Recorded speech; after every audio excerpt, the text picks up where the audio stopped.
तर नमस्कार शेतकरी मित्रांनो, स्वागत आहे तुमचं आपली शेती आपली माणसं या यूट्यूब चॅनलवरती. तर शेतकऱ्यासाठी एक आनंदाची बातमी आहे. या 40 तालुक्यामध्ये दुष्काळी अनुदान मंजूर झालेलं आहे आणि त्याबाबत तसा जारसुद्धा आलेला आहे. तर आपण तो जार पाहून घेऊया. आणि जार डाउनलोड करण्यासाठी डिस्क्रिप्शनमध्ये लिंक आहे, तिथून जार डाउनलोडसुद्धा करू शकता. तर तुम्ही जार पाहून घेऊ चला. खरीप हंगाम 2023 मधील दुष्काळामुळे झालेल्या शेतीपिकाच्या नुकसानाकरिता बाधित शेतकऱ्यांना निःशर्त अनुदान देण्यासाठी निधी वितरित करण्यात मान्यता देण्याबाबत महाराष्ट्र शासन महसूल व वन विभाग शासन निर्णय क्रमांक ACY 2023 प्रकल्प क्रमांक 58 नंबर 7 अतिवृष्टी, पूर, चक्रीवादळ यासारख्या नैसर्गिक आपत्तीमुळे शेतीपिकाचे नुकसान झाल्यास पुढील हंगामामध्ये उपयोग पडावे याकरिता शेतकऱ्यांना एका हंगामात एका वेळेस याप्रमाणे राज्य आपत्ती प्रतिसाद निधीमधून विविध दराने निःशर्त अनुदान स्वरूपात मदत देण्यास येते. तसेच राज्य आपत्ती प्रतिसाद निधीच्या इतर मान्य बाबींकरिता देखील विविध दराने मदत देण्यात येते. शासन निर्णय महसूल व वन विभाग दिनांक 27/3/2023 अन्वये राज्य आपत्ती निधीचे निकष व दर विहित करण्यात आले आहेत.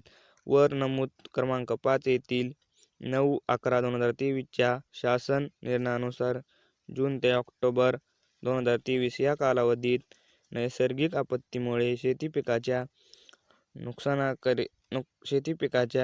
नुकसानाकरिता 2 ऐवजी 3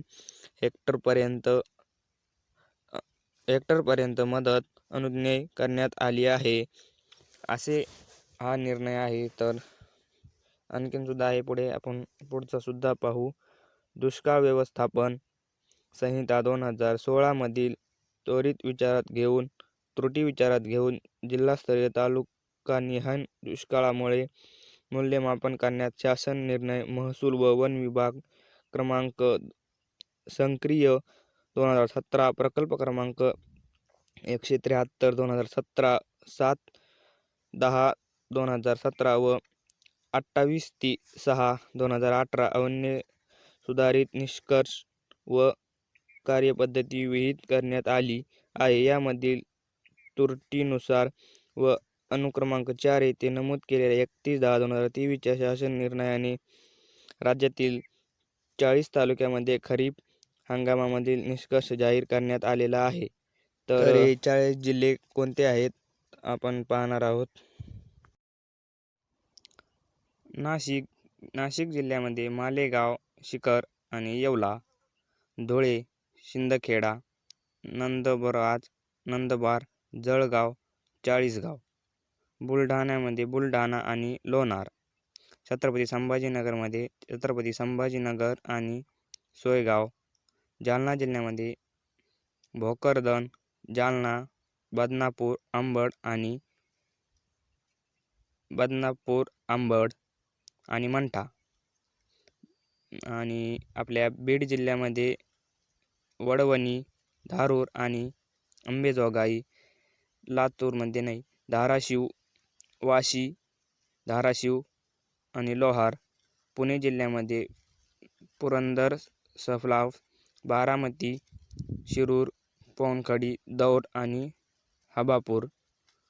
आणि सोलापूर जिल्ह्यामध्ये बार्शी, चाळीसगाव आणि